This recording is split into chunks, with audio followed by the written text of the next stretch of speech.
All right, good morning and welcome to our first service on Sunday morning. We have two services, the first of which is the Bible prophecy update that we do weekly. And then our second service is actually the sermon, which is a verse-by-verse study through the Word of God. We're currently in the book of Hebrews, and today we're in chapter 12. We left off last week in verse 17. We're going to pick it up in verse 18, and Lord willing, make it through to verse 24.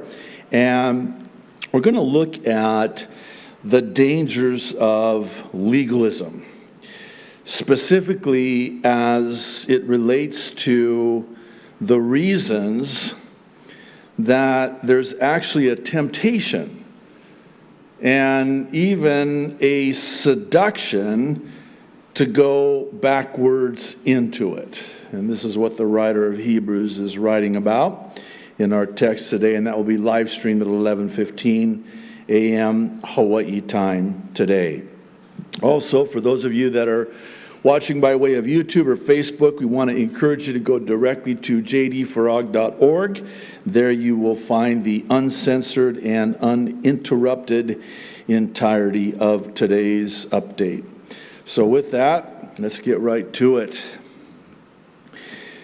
I want to talk with you today about how it is and why it is that the handwriting is on the wall, which is actually a biblical idiom, specifically concerning that which is now seemingly imminent prophetically. Actually, it's kind of interesting. The secular world, as they've been known to do, has hijacked this from the Word of God. I know Arabs shouldn't use the word hijack, but for lack of a better one, if you prefer stolen, so many things that the world takes from the Word of God, and this is one of them, they completely took this idiom and define it as a sign that something catastrophic is imminent. So when you hear that expression, the handwriting's on the wall, ooh, you know what's coming. The origin of this is from the book of Daniel, and it's the account that we have recorded for us in Daniel chapter 5, when King Belshazzar has this great feast there in Babylon. And he ends up blaspheming God by using the vessels that they had taken from the temple in Jerusalem when they had taken the Jews captive into Babylon. So picture the scene with me here in Daniel 5. There they are. This is a huge feast. In fact, some of the archaeological digs there in ancient Babylon have uncovered these huge, enormous banquet halls that could facilitate literally thousands of people, and this was one of those places. And they are partying, they are getting drunk. I don't mean to get graphic, but certainly they're partying and drinking was riddled with debauchery and sexual immorality. And we're told in the account that as they're drinking their wine, they're also praising their gods. And we have those gods listed for us. They're the false gods of gold, silver, bronze, iron, wood, and stone. And here they are drinking and getting very drunk and partying and all kinds of debauchery. Then all of a sudden, again, picture this scene with me. Out of nowhere, fingers of a hand appear. Boy, that'll kill a party right there, yeah? They all watch this now, of course, as you might imagine. And this hand begins writing on the wall opposite where the lampstand was so that it's well lit. And interesting, we're told this detail in the narrative that King Belshazzar became so fearful that his knees literally began to knock against each other. That's how much fear filled him. So, what does he do? Well, he calls for his astrologers and soothsayers and shows them this handwriting on the wall, but they're unable to understand it, let alone interpret it.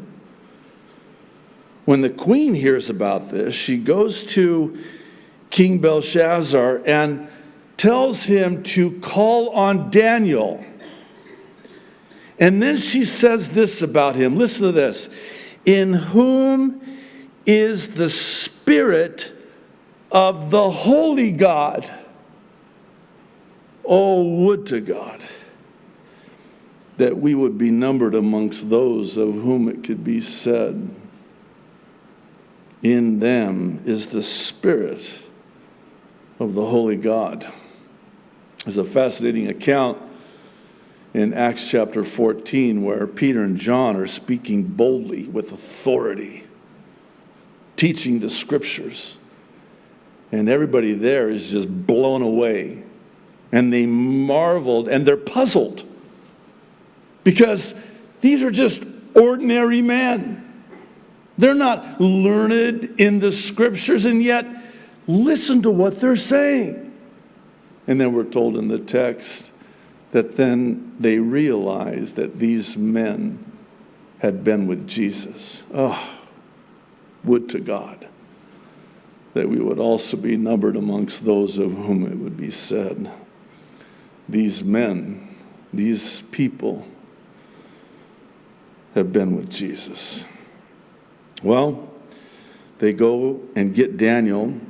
He's brought before the king, but he doesn't interpret it right away. He first, and rightfully so, tells the king that he's guilty of exalting himself, lifting himself up against the Lord of heaven in using these vessels from the temple of the Lord.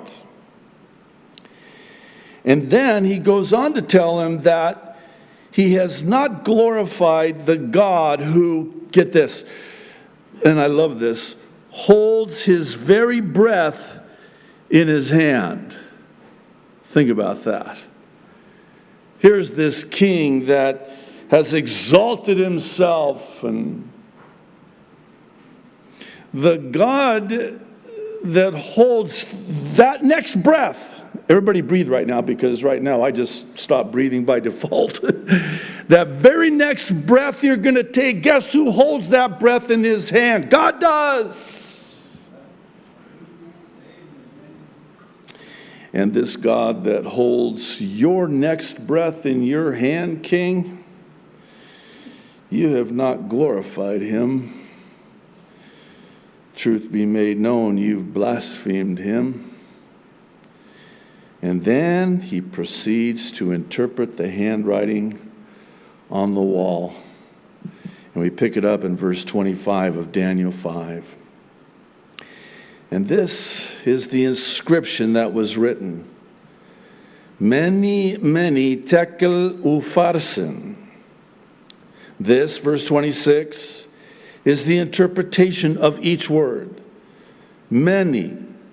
God has numbered your kingdom and finished it. Tekel. You have been weighed in the balances and found wanting. Peres. Your kingdom has been divided and given to the Medes and Persians.